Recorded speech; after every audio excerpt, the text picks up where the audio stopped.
Sean Mackey is the chief of Stanford Division of Pain Medicine. He uses research tools such as big data, psychophysical, neurobehavioral, and neuroimaging tools to investigate chronic pain and opiates. He's the author of over 200 journal articles and book chapters. He's the developer of an open source learning health system and to transform the care of people with pain. And he serves as a platform for research in a real-world clinic patients, and recently he was the co-chair of the HHS NIH National Pain Strategy to establish a national health strategy for pain care education and research. I follow him on Twitter. If you're on Twitter, please follow him. It's amazing what you'll learn.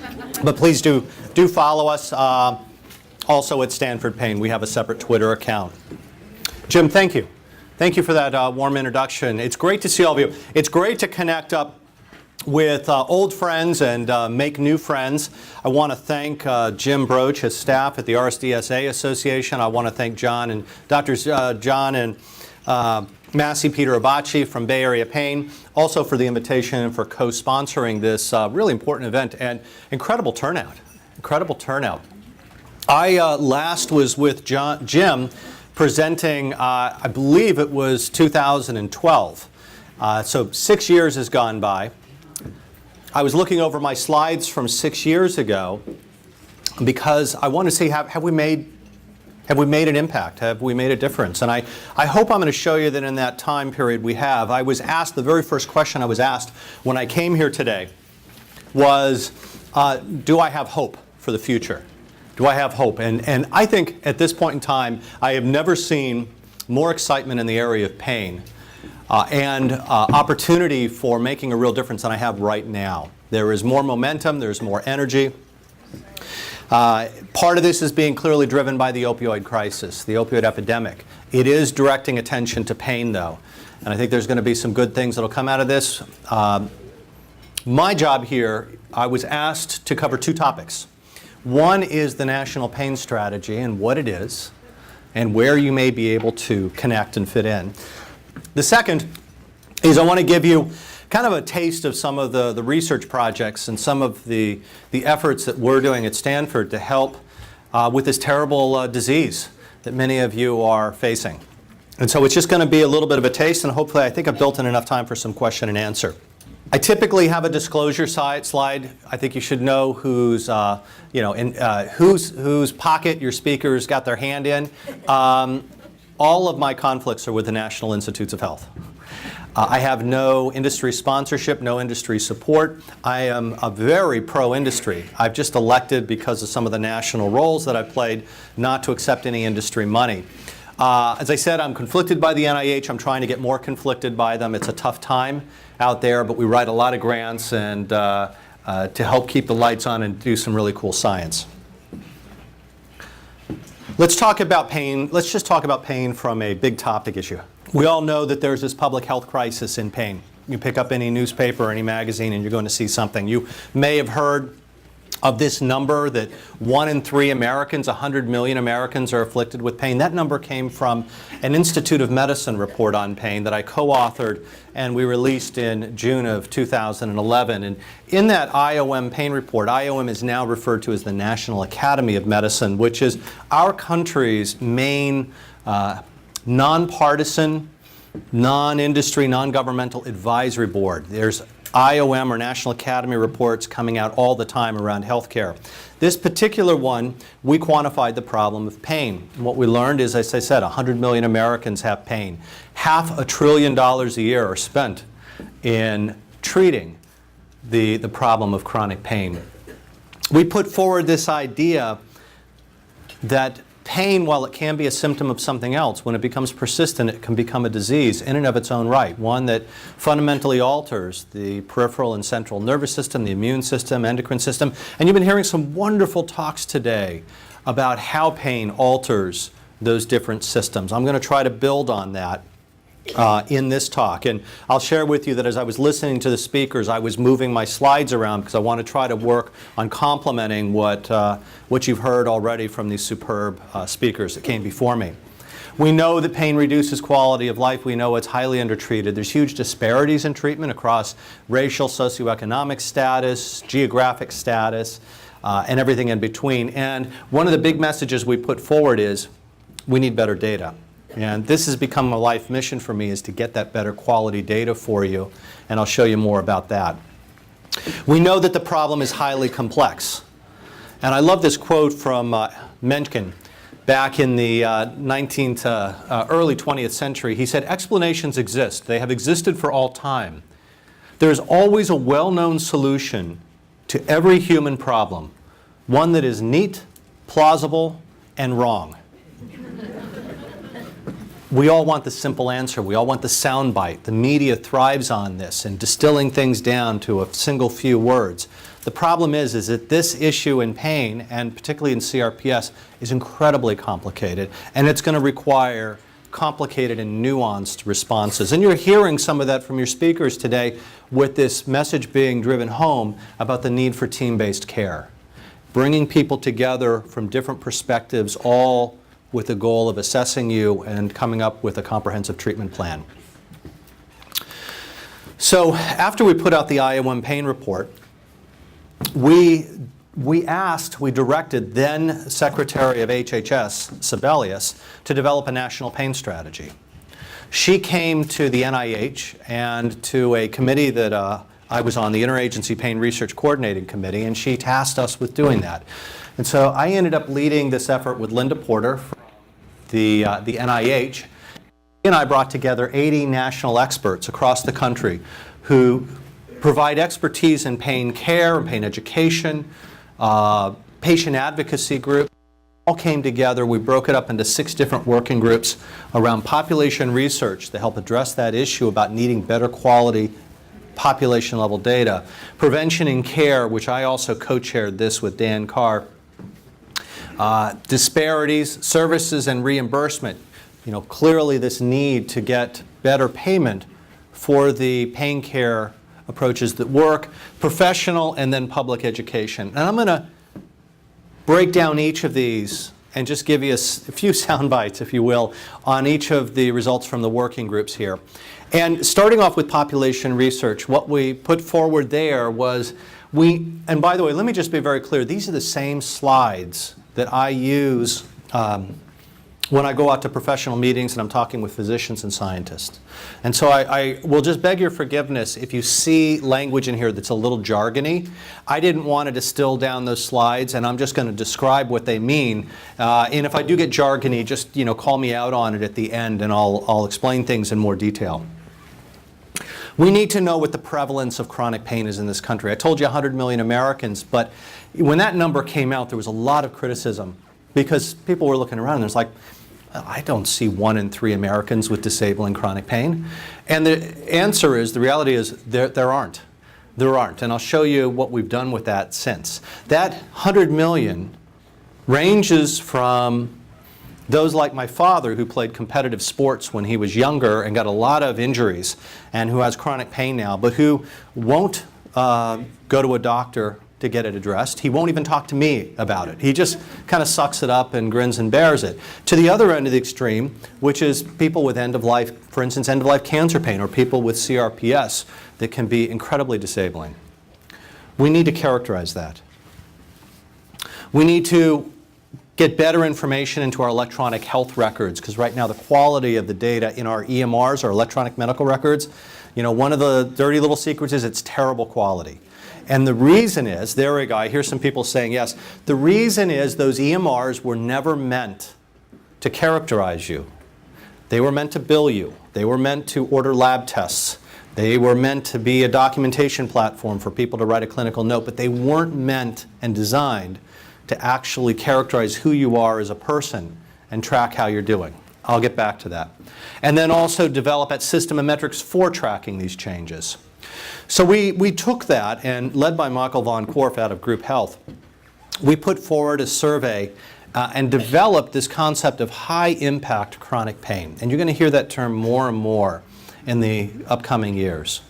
What high-impact chronic pain is, it's those people with chronic pain that have severe or significant limitations in their activities of daily living and their ability to function socially, vocationally, and recreationally.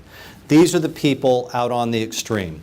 And what we found is that about 14% of Americans appear to have high-impact chronic pain.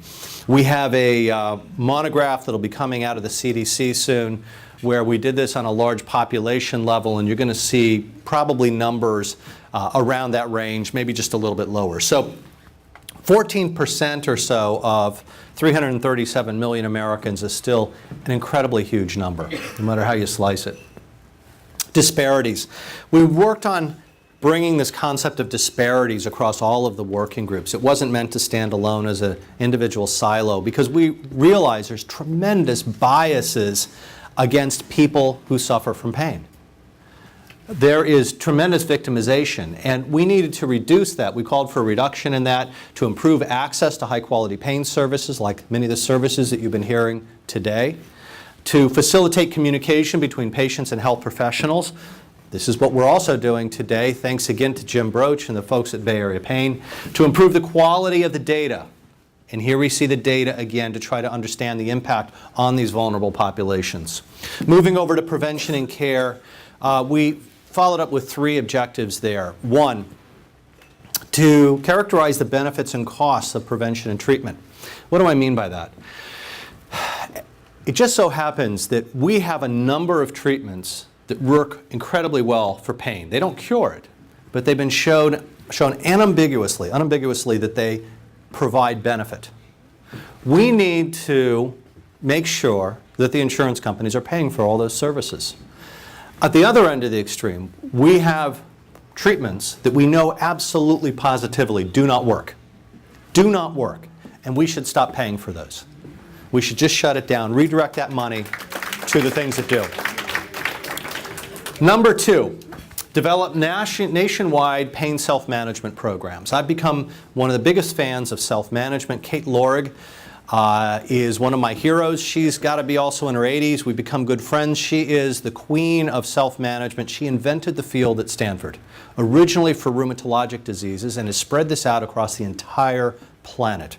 And self-management, these programs can be very effective and low cost, a way of delivering good quality care to a large number of people. 3, develop standardized, consistent, and comparative pain assessments for people. Here's another little unknown or not appreciated, is if you come to us with CRPS, if you come to 10 different pain docs with CRPS, you're going to get 10 different assessments. 10 different physical exams, 10 different characterizations. Wouldn't it be great if we could all agree on a standardized way of assessing somebody with CRPS or low back pain or migraine? And we can do that if we just come together. Next, services and reimbursement. We need to better define and evaluate these integrated, multimodal, interdisciplinary care programs. We need to enhance the evidence base and integrate that into clinical practice, and we need to tailor reimbursements. We need to start paying for team-based care. When I was on this committee, I was pleased to work with Sean Cavanaugh from the CMS, who is the one that, they determine the payment. And I remember that a number of us were complaining to him that we hold these team conferences several times a week, over our lunch hour. I haven't been paid, Stanford hasn't been paid for one of those team conferences in over a decade. We spend untold hundreds of hours on those team conferences, and we do it because we believe in it. But we don't get paid for it, and we're in a nice position where it's, we're not printing money, mind you, but I can get by donating that. But we'd like to be able to propagate this team-based care model everywhere, and the clinicians should be paid for their time. Professional education. It's a sad fact that the average medical student gets about 7 hours of pain education. The average vet, 40 hours. Which means if you're caring for your dog, that's great. They're going to be well informed. But if it's for a loved one, a human loved one, not so good. We have a tremendous disparity, a tremendous problem with pain education in this country. And we need to improve the education across everybody who cares for people with pain. That's the physicians, the psychologists, the physical therapists, the pharmacists, the social work, and I'm leaving groups out, and just bear with me. Anybody who cares for those with pain. And we need to develop a pain education portal. The NIH has already started to do this with the Center of Pain Excellence. There are now interactive, ongoing professional education portals to help better educate those who are caring for people with pain. Lastly, but probably the cornerstone, is public education. This is where you folks come in probably the most. We put forward the need to develop and implement a national public awareness and information campaign to get the word out there about the importance, the magnitude of pain, and the fact that we need to take it seriously and do something about it as a country. And then lastly, on that objective also is a national educational campaign encouraging safe medication use.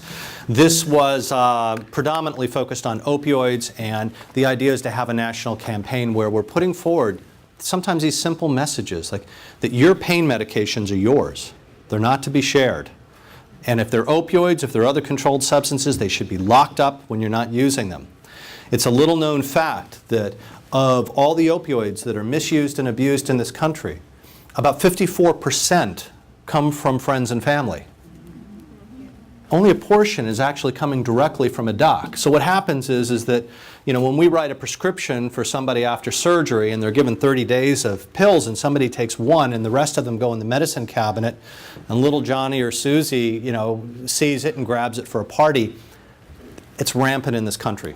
And we can do better by getting those meds off when they're not being used and appropriately disposed of. So we rolled this out in March of 2016. It unfortunately was rolled out the same week that the CDC opioid guidelines were rolled out, and I'll tell you that the CDC opioid guidelines got most of the attention. The Fed also, in a parallel effort, has put forward a federal pain research strategy group. They have just recently released their provisional report on what we need to do in this country around pain research, and it's a great document. Ultimately, if we're going to enact the objectives in the National Pain Strategy, we all got to come together. We all got to work together. It's not just, I think it's a mistake for us to just look to the federal government to fix this problem. We all have to take an active role. I admire Jim and his organization for taking an active role, and I think we need to bring a number of these organizations, both patient advocacy as well as the professional medical associations, together to start looking at these 17 goals and asking which ones can we help check off the boxes and to be successful. So that's the National Pain Strategy in a nutshell. One of the other messages that we put forward in there was the following: that we need better data to understand the problem and guide action. We need value-based, actionable data. And you've heard me say over the last several minutes, over and over again, that the quality of the data that we have is just terrible. And so what have we been doing about this at Stanford? What are we doing to solve this problem? Well, let me take you a step back in time when I first started out, back in the late 90s. And I was approached by Ron Pearl, who was our chair. He came on as chairman of the department at the same time I came on as an assistant professor. I will share with you now that Ron no longer looks like a 1970s porn star. He's actually a very distinguished looking man now. It took me a while to dig up this old photo of him, but it's... Ron came to me and he said, "Sean, I've just got 4 problems with your division. Welcome to the faculty. I have 4 problems with your division." And I said, "I'm an engineer by original training. We love problem solving." I said, "Give it to me, Ron. What are the 4 problems? We'll get them fixed." He says, it's your education, your finances, your clinical care, and your research." I said, "Okay." I said, "The research I gave you," we had no research at the time. There was zero. There was nothing, and there hadn't been for a long time. We're now the top funded pain division from a research standpoint in the country, maybe the planet from an NIH standpoint. Thank you. Well, thank you, because actually, as I said, all of this is from the NIH, and the money from the NIH comes from you. Comes from your taxpayer dollars, so thank you. And I take that responsibility, by the way, on the funding incredibly seriously. the people in the lab will tell you that I will squeeze everything out of a dime that I can to make sure that that money that we get from the Fed and also from philanthropy is going to good use. So I said, yeah, we had problems with research at the time, problems with education. Nobody was going into the field.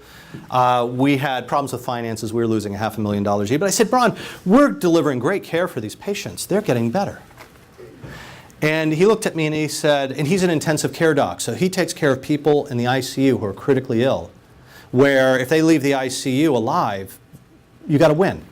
So he looks at me and he says, well, how do you really know you're helping any of these people? And I said, well, I get hugs. I get bottles of wine. I get fruit cake over the holiday. He's like, no. Like, how do you really know? And I realized at that time, I didn't know. There was no way of knowing. How do you characterize this thing of pain, which is so incredibly subjective? So it put me on a journey, a life mission, if you will, that persists to today. My son was born at Stanford, Ian. I went and talked with him. I brought him on rounds at the age of about 1.5 to 2.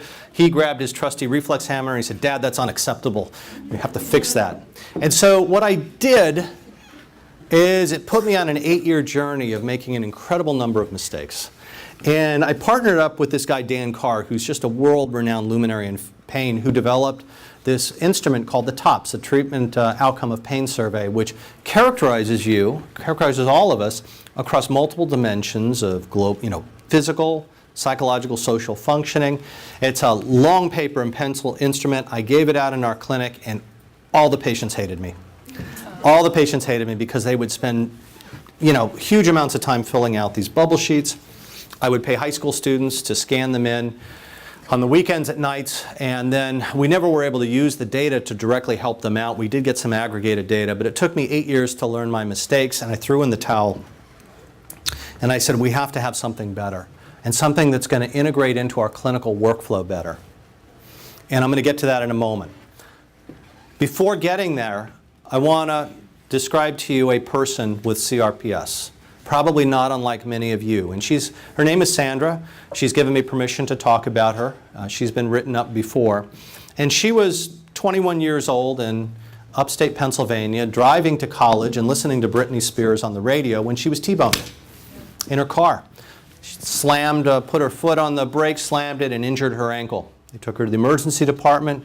No fracture, no real injury. They could see, they released her, and that's been her ankle and foot ever since, 10 years later, which has now spread to her upper extremity, a story that probably many of you have experienced. She graduated, she moved to Florida where she works for Walt Disney World and the Magic Kingdom, and she flies out to see me on an intermittent basis because she wanted some of the different approach to pain care than what she was getting in Florida. So with that person in mind, and going back to what I said before, how do we really know whether we've made Sandra better?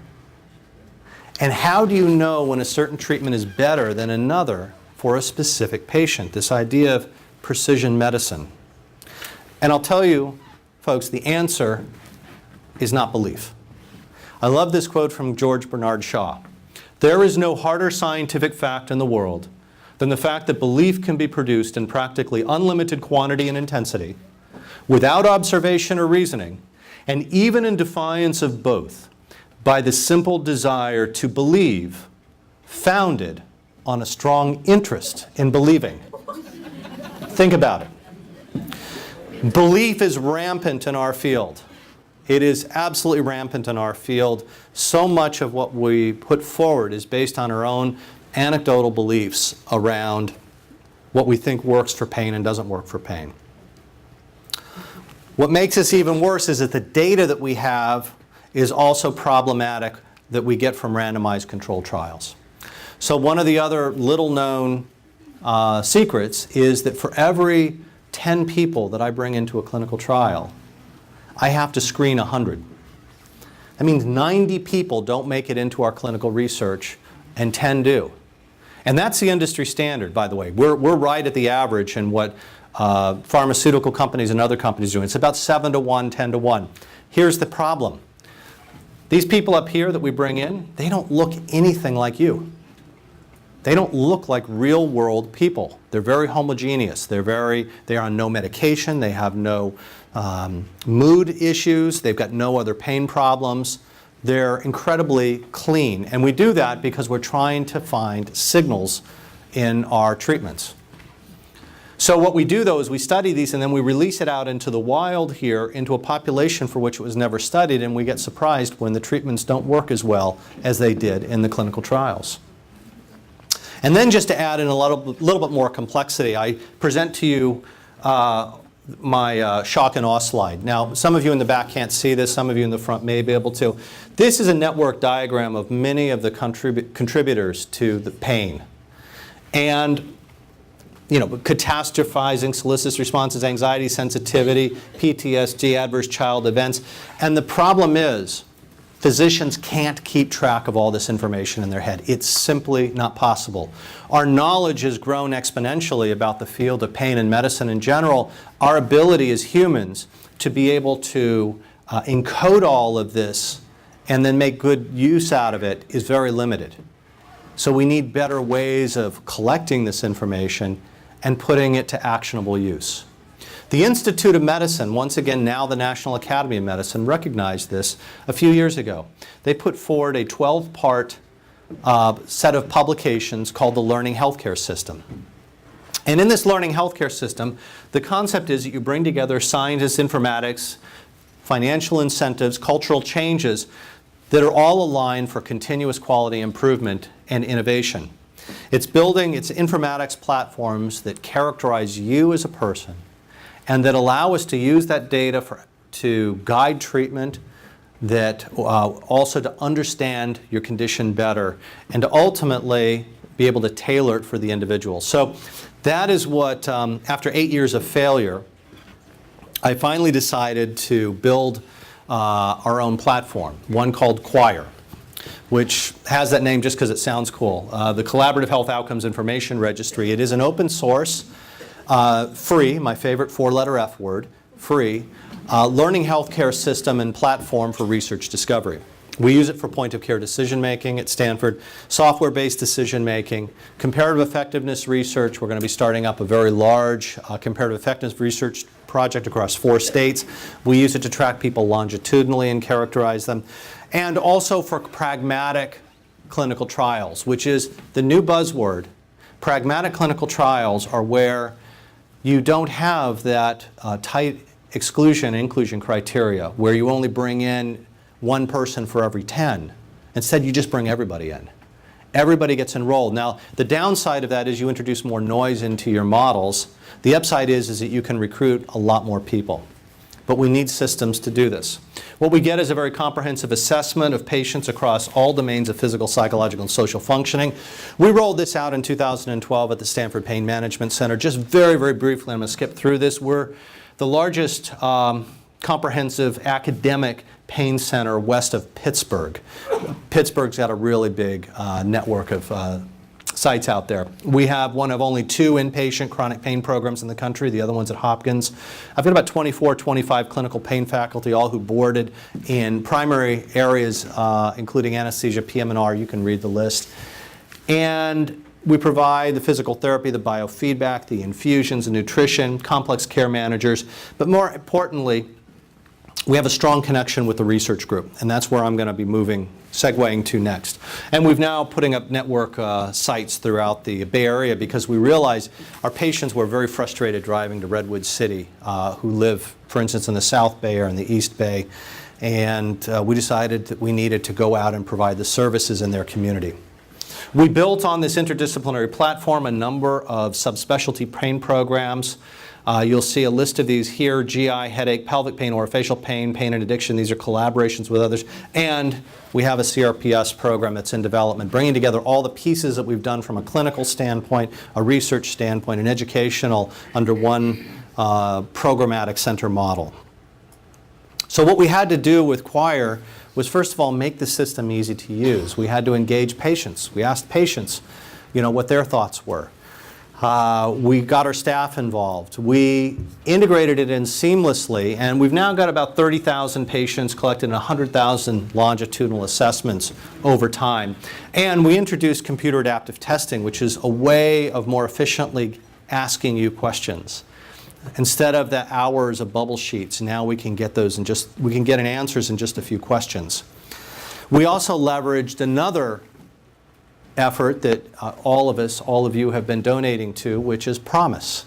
This is an NIH initiative. It's a $120 million investment of your taxpayer dollars to rewrite all patient-reported outcomes across all dimensions, all domains of physical, psychological, and social functioning, and to cast it in a way that allows it to be used in a computer adaptive testing version, but at least as importantly, provides normative metrics. So the data that we have in Palo Alto, we can directly compare to the data they have in Gainesville, Florida, in Pittsburgh, and now we are doing this in other sites outside the country. So let's go back to Sandra and show how do we put this kind of data to use to help an individual person out. So what you have to understand first with these numbers is that higher scores are worse, poorer functioning. And so what you see with Sandra is, first of all, that she was highly elevated across domains of depression, anxiety, fatigue. She had a large degree of physical dysfunction, high levels of pain interference, lots of pain behaviors. So put her on interesting Disipramine, which is a tricyclic antidepressant many of you may have been exposed to. She'd never been on it. Also, I'm going to talk with you in a moment about a drug low-dose naltrexone that we've been very excited about. And then we also did TMS with her. And what you can see here is that there was a tremendous reduction in all of these domains. By the way, but can you see where one of them's not moving? Is there one of them there that's not really budging much? I'm sorry, let's start up to this point. I left out a slide. Function. Function's not moving. It's not budging. So what I did is I brought in a health educator who worked with her on goal setting. She wanted to hike more, walk more, and was able to help make some significant improvements in physical function. I've noted this pattern in our data over and over and over again, that we can make improvements in people's emotional state, we can make improvements in their pain interference and in their fatigue, but their physical functioning doesn't budge unless you specifically target it. So let me tell you how we took that data and from Sandra, and we combined it with everybody else to answer now important questions. So we asked this simple question, does pain interference, do these other metrics actually track with physical functioning? I wasn't seeing it on an individual patient basis, but was it working on a larger basis? Now, why is this important? It's important because when you look at all of our national guidelines for pain and for opioid prescribing, what do they tell you that you have to show if you're going to get treatment covered for your condition? You have to show improvement in pain and function. Pain and function.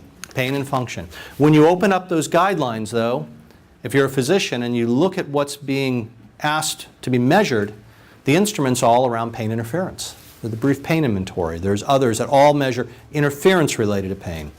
So the question is, do these track? Long and the short of it is they don't track at all. So the bottom line is that we've been recommending the measurement of the wrong thing. We've had the right intent, but we've been measuring the wrong thing. And this is a policy issue across many guidelines throughout the entire country.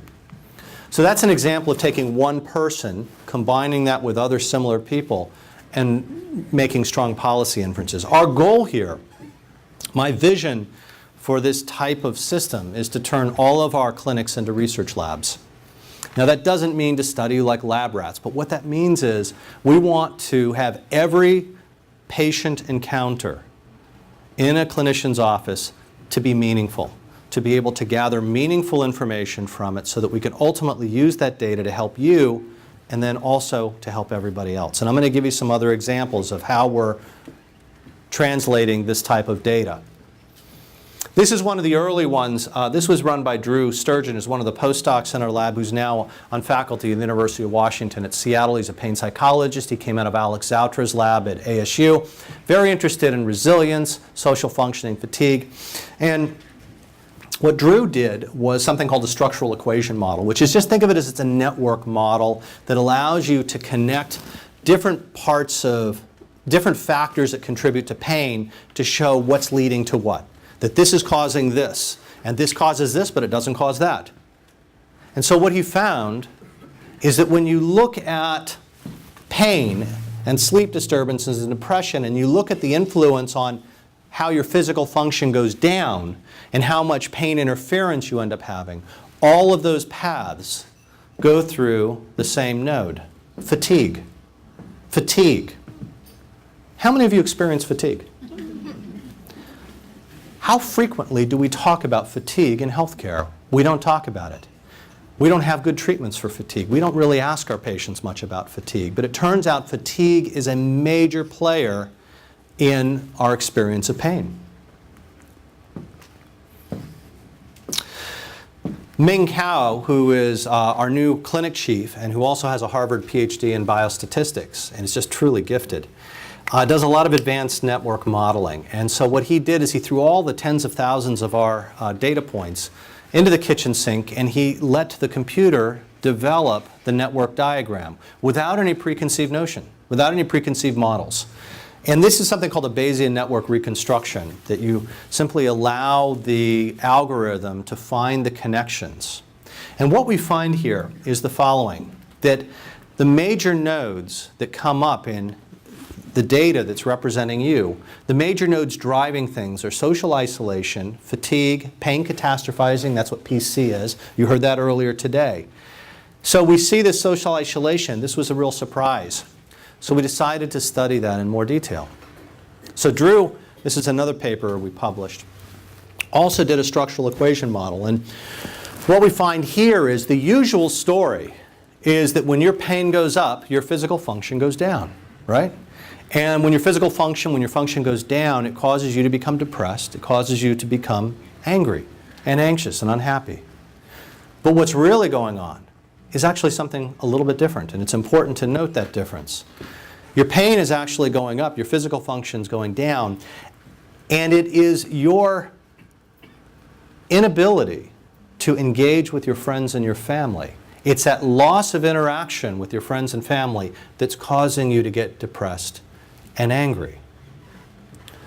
We just had a paper accepted just a few weeks ago. Nick Karianis took the lead on this one, where we were looking at kind of, again, these network diagrams. And this was a separate data set, 5,000 patients.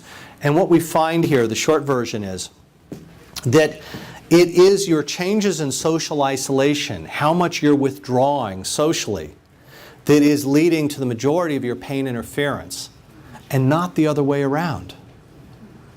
Not the other way around. It doesn't work in the reverse way. It seems to be unidirectional.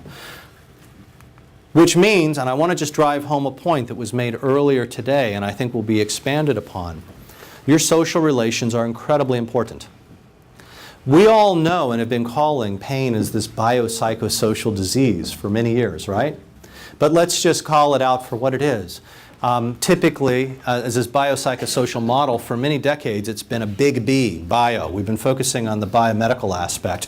In the last decade or so, we're seeing the real growth of pain psychology, and so we're seeing biopsycho, but the social has been put aside. And I think the next wave you're going to see in pain treatments and pain care is going to be around that social dimension of pain. We've been building in family groups within ours and also integrating the patients more and more into the decision making around changes that we make at Stanford. So, in kind of summarizing where we are with Choir, we have got now multiple academic sites running it, Pittsburgh, Florida, Medical College of Wisconsin. It's also in Canada and Israel. And we're looking to spread this out to try to ultimately aggregate data. We're looking to develop a national pain registry across these sites, using that data to start risk and treatment stratifying use. So That means to identify what treatment works best for you. I am in the process right now of developing a CRPS module for this that will be tailored for people with CRPS. With that, I want to shift gears and talk just very briefly about some of our other research efforts here. So I'm going to shift away from the data and just give you a little sampling of what we've been doing otherwise. So how many of you are familiar with sympathetic blocks? Lumbar, yeah, stellates, right. Local anesthetic, for some of you it works great, for some of you it doesn't work at all. We had this hypothesis a long time ago, Ian Carroll and I, that using Botox in those sympathetic blocks would provide long-lasting benefit. Why? Because it turns out that the sympathetic ganglion, the connections of your sympathetic chain, that they use a neurotransmitter, acetylcholine. And Botox, which people use for wrinkles, shuts down acetylcholine. So we thought, what if we put it there? You know, would that actually give a long-lasting block? The short answer is it does. This is a typical duration of benefit. This is the percentage of people with continued analgesia with a local anesthetic version. This is with Botox. And what we see is tremendous extension of that benefit going out many months. You've been hearing about the role of the brain and heard some eloquent talks earlier today. And we do a lot of brain cognitive neurosciences. This is a paper I published several years ago where we looked at people with CRPS and structural changes within the brain. And what we find is that CRPS does appear to induce real changes in gray matter in many of the players involved with not only pain but emotion regulation, with memory. And the question is, can these things be reversed? Can we reverse these changes, and does it lead to an improvement in your pain? And so one of the areas that we're actively researching is transcranial magnetic stimulation, brain zapping. It's a non-invasive, non-painful way of providing a pulse that activates different regions of your brain, and we can stimulate it. So it's FDA approved for depression over the dorsolateral prefrontal cortex. We did a study with people with CRPS looking at either 1 or 5 days of repetitive treatment, and we have a novel pulse sequence paradigm. It's a high frequency followed by theta burst. The reason is that one of the challenges that we see with TMS is while it may work for some people, it only works for a very brief period of time. And so this idea of using this theta burst stimulation is to extend the benefit. I showed you a picture of my son at the age of 2. This is him at the age of 20. Here, we asked him to look very stern and serious while he was getting this photo. This is a National Geographic piece that came out about 1.5 years ago on pain and beliefs. So we just published this paper. Literally, this thing just is out. And what we find is significant improvements going out multiple weeks with both the 1-day treatment and the 5-day treatments. And so it's a pilot study. It's a small number, but it's a nicely illustrative study that this type of treatment can actually make a longer-term impact. You've been hearing about virtual reality. We've been dipping our toes in the VR space. And we just ran a small pilot on VR-based mirror therapy. How many of you are familiar with mirror therapy? I've got to imagine you've heard of it. Yes, Ramachandran popularized it in his book, Phantoms of the Brain. Great read if you haven't picked it up. We use it extensively within our clinic, mirror therapy. The question is, can we do the same with VR? And the short answer is yes. So this is the custom VR software that a grad student built. She's now a faculty member at Cornell, Andrea Crowa-Wan. And Ariana is a very bright, wicked smart Stanford undergrad who ran this pilot just on 9 people with repeated sessions. And what we found is, the purpose of this was to do a feasibility study. We found that they all reported it as being highly immersive, that it did lead to some mild reductions in pain and also improvements in physical functioning, but we were underpowered to show real clinically significant differences. So please treat this as just a pilot. The message here is we need better quality data. We need more of these studies. I'm an engineer by original training, and I was talking with Dr. Massey before. I love technology. I love technology. And older, I also want to make sure, I want to be beaten over the head that technology is really working. Does a fancy VR system really work better than a $5 mirror? I don't know. But we need to figure it out. We need to figure out, because if a $5 mirror does the job, then you should stick with the $5 mirror. What John said, and I think very appropriately, is that all of you, everybody, we all love technology too, and if we get better engagement via VR, isn't that the win? And I would agree with that argument. I think I've got just one more study, and this is talking about what was described earlier today with microglia. The microglia are these non-neuronal cells that, when I was in med school, we all learned that they provide a warm, fuzzy blanket around the nerves. And that's what they did. They provided structural support. We now have learned they are a key neuroimmune modulator. They modify the signaling of your neurons. And what happens in injury, fever, stress, is that those glia liberate all sorts of chemical mediators. They have all sorts of nasty chemicals. Bradykinin, histamine, cytokines, interleukins. And they're there from a healing process. They're there to help you to heal up from that injury. But the problem is in chronic pain is that those microglia sometimes forget to turn off. And they keep liberating all these chemicals. And what happens with those chemicals is it winds up your pain, and it also causes something else, fatigue. Fatigue. It causes that illness syndrome, that syndrome that we all get when we get a cold, a little virus. You just want to crawl underneath the covers and, you know, have your partner give you the nice little hot cocoa with the marshmallows. That's the illness syndrome, except it doesn't turn off in these conditions. And I'm focusing here on fibromyalgia here for a moment. Please bear with me. It'll become clearer.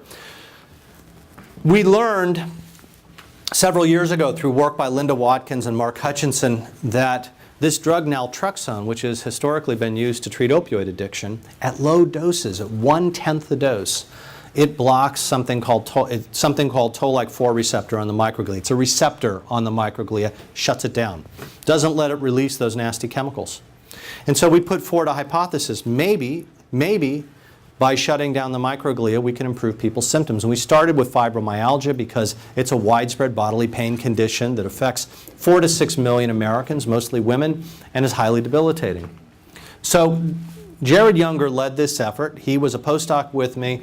He's now an associate professor at University of Alabama and just doing incredibly groundbreaking work in the neuroimmune space. And the long and the short of it is that with LDN, we saw a fairly dramatic reduction in pain in about 7 out of 10 people. Not everybody responds.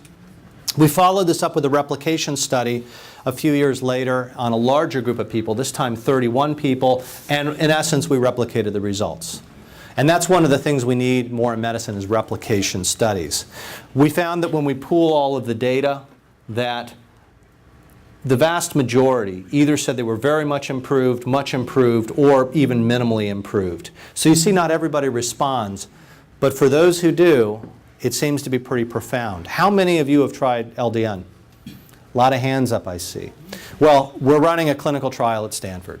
So I put it on pause for a little while my research coordinator went to med school, but I'm ramping it back up. We're going to be recruiting shortly for this LDN study. Also, we're going to be capturing blood to understand the mechanisms of why this drug is working. The beauty of this drug is it's generic. It's pennies. It's just pennies. It doesn't cost anything, and it's incredibly safe. It's probably the safest medication that I prescribe. Okay, let me just close out here. I talked about kind of the social functioning, and I talked to you about the role of it. Let's connect that back to the brain neurosciences here for a moment.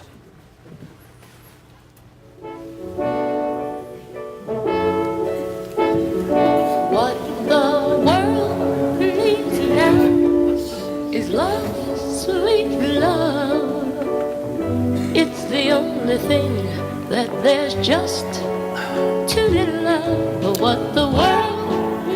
So, often hanging out at the Society for Neuroscience's annual meeting. It's 40,000 neuroscience geeks that come together.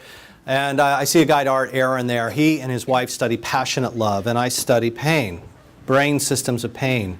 And so we got together, and the wine was flowing, and he was talking about the neural systems of love, and I was talking about the neural systems of pain, and we had some more wine. And asked this really simple question: has anybody ever studied the intersection between these two, between passion, between love and pain, between this rewarding state and pain? The answer is no. Nobody ever looked at it. So after the wine wore off, came back to Stanford, decided to study it. This was also led by Jared. We put out a simple flyer on Stanford's campus asking, are you in love? We want to study you. And within 2 hours, we had 16 couples banging on our door. Easiest research study I've ever done in my life. And we decided to study passionate love. Why passionate love? Because passionate love is this early phase of a romantic relationship when you are incredibly, incredibly invested in and thinking of the person that you're in love with. You feel great when you're with them. You feel terrible when you're not with them. Doesn't that just sound like an addiction? Turns out it is. It is an addiction because it engages, we believe, the same neural systems related to addiction. So what we did is we had people come in, we asked them to bring in pictures of their beloved and bring in pictures of an equally attractive acquaintance. Clothed. We're talking love, not sex here, not lust. Clothed. And we had all sorts of fun rating their attractiveness, by the way. And we caused them pain at each of these conditions. You see a picture of your beloved, we cause you pain. We give you pictures of an equally attractive acquaintance, we cause you pain. And then we also do a word generation, a distraction task, because thinking about your beloved is highly distracting. And what we find is, guys, love works great. Love works great. It led to about a 44% reduction in moderate pain, and it specifically engages some key areas within your brain and brainstem. One is the nucleus accumbens, which is very rich in dopamine. It's a high reward hedonic area of your brain. And the other one is the periaqueductal gray. Do you remember, I believe it was Dr. Abachi who was talking about, I think it was Peter, talking about the periaqueductal gray. If I'm misattributing that, my apologies to whoever said it. Don't we all want a good functioning periaqueductal gray? The answer is yes. This guy gets really activated. Strong intersection there. And we found out that those who were more in love had stronger connections, stronger activity there, 3 times the analgesic benefit. And we knew that. How do we know whether people were more in love? Because we have surveys for everything. And so we asked people how much of their day they spend thinking about their romantic partner. And we had Stanford students thinking about their beloved 80% of the day. And they got incredible analgesia.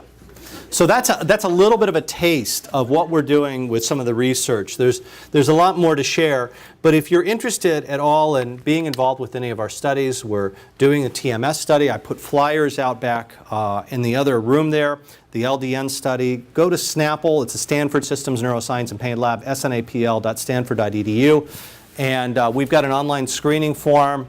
We run huge numbers of studies in the group, and ultimately what we're trying to do is the following. We want to be able to take data like Choir, combine it with the brain imaging and with other omics, and combine these into large-scale system models where we can ultimately understand CRPS and other conditions and develop a precision medicine technique.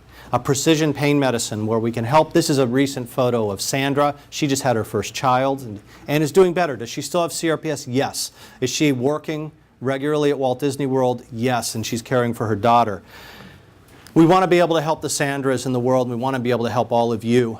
And we believe that by coming together again around the national pain strategy, around collecting better quality data, these research efforts, and otherwise it will be able to make that difference. My thanks to the people in our lab, again, the Stanford Systems Neuroscience and Pain Lab, or Snapple, where we study the best things on earth that hurt.